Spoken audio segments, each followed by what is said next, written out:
Hi, it's Lorraine. The name of my YouTube channel is Consciousness Rising. If my messages resonate with you, if my videos resonate with you, then I invite you to like it and subscribe to it.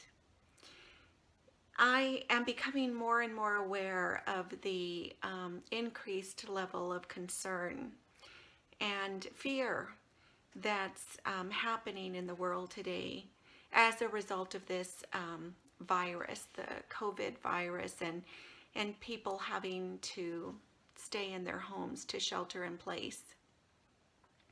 And I understand that anytime that there's uncertainty, our brains, as humans, our brains don't know what to do with that. And we end up going into fight or flight.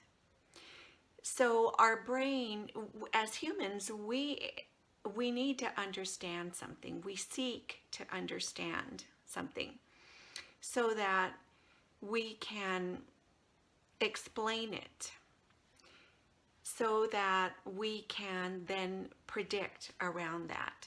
And there's so much that is unknown about this virus that it's causing a lot of anxiety. And I'd just like to share with you some thoughts about that. I believe that we are in a place of evolution.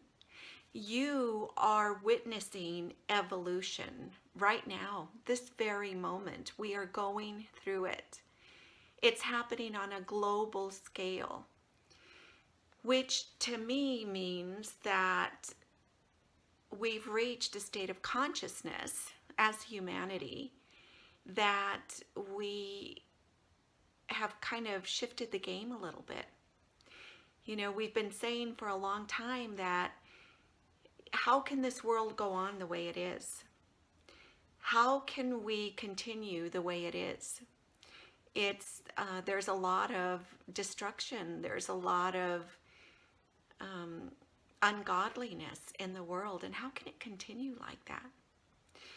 Well, I think enough people have said that, and we've hit a tipping point in consciousness where all of that is kind of imploding on a huge scale. The result of it is that we have an opportunity now to recreate what the new world is going to look like. You know, there's a lot of people who are saying that the business landscape is changing, the economical landscape is changing. People are saying they don't know they're waiting to see what business is going to look like post COVID-19. And my thought on that is we get to define it. See, we're sitting here saying, I wonder what life is going to be like post COVID-19.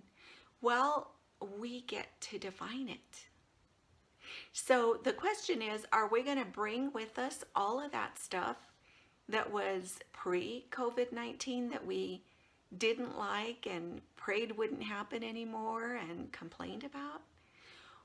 Or are we going to bring this consciousness, this shift, this wholesomeness into our worlds after this COVID-19 gets wrangled in? So what can we do different? Well, less reliance on things, right? We become kind of a slave to things in our world.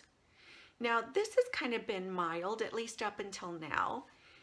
Our banking systems didn't shut down. Our grocery stores didn't shut down. Our electricity didn't shut down. All of those things could have happened and may at some point.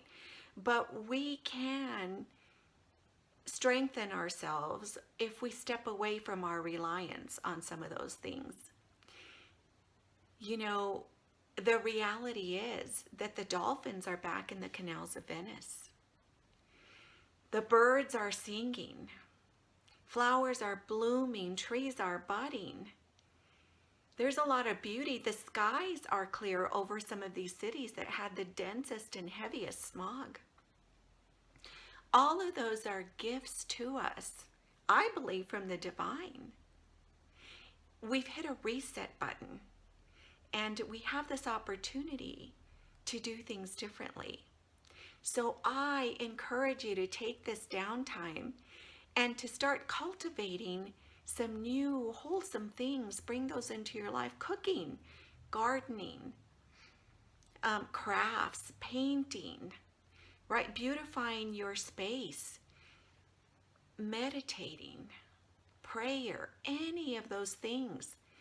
You don't need to rely on someone else to do it. And it feeds your spirit. And these are the things that can relax us in this day and age of not knowing what COVID brings to us. And what we do know is that as long as we aren't mingling with other people, if we're not sick at this moment and we're not mingling with other people, we're likely not going to get this. So take the time to shelter in place. Take the time to appreciate who you are and what gifts you bring to the world. And there's great opportunity right now. Is there something that you can do to serve humanity at this time? For example, my cousin Susan is making masks for healthcare providers. She's making a mask for me. My daughter's a nurse in Austin, and my daughter says they've got plenty of supplies now, but she's going to take the masks that Susan is sending with lots of love, so that she can use them on her downtime and when she goes out, and if they do have a shortage again, that she can use those, and she's going to share them. I'm going to get one, and my mother's going to get one, and we're being told now that when we go out we should use these, because the medical professionals at the highest level, the CDC, are saying that they believe that this virus may be so easily transmittable that it happens just through breathing on someone. Whether or not that's true, I don't know, and I'm not going to argue it. I'm going to get a mask and I'm going to use it. And I continue to hold in my meditations the intention that we're going to pass through this. And I just want to share one other thing. Well, maybe a couple of other things. But one that stands out in my mind right now is that what we resist persists. Meaning that being in fear and anxiety around this virus only strengthens it on a spiritual level. So I invite you not even to focus on it. Focus on the things in your world that feed your spirit. For me, I focus on my trees budding and my flowers blooming. I've got some plants that I need to repot, and I focus on the richness in the relationships and the friendships that I have right now. And I do my meditations, and that's what I focus on. And I know if I watch TV, it takes maybe 3 minutes before I'm feeling some anxiety, so I try not to do that.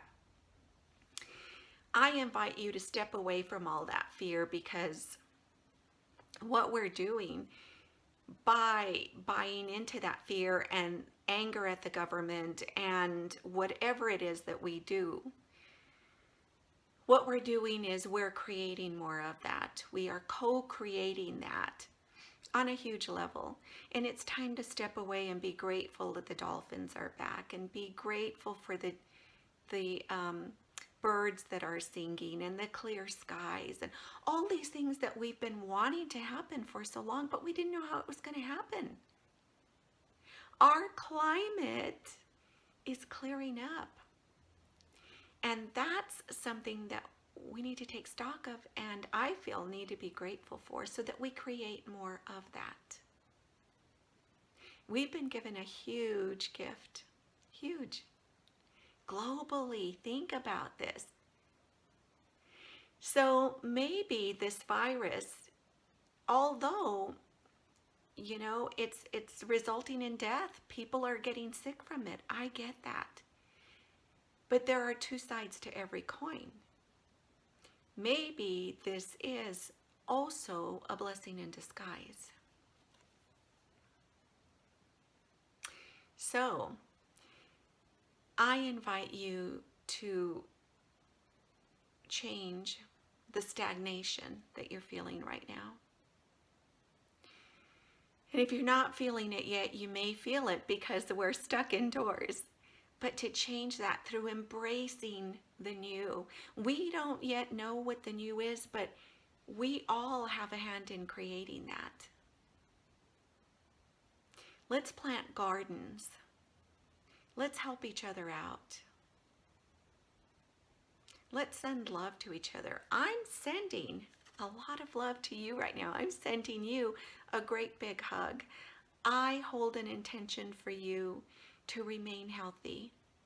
And if you're not healthy, to be healthy. That is my intention for you.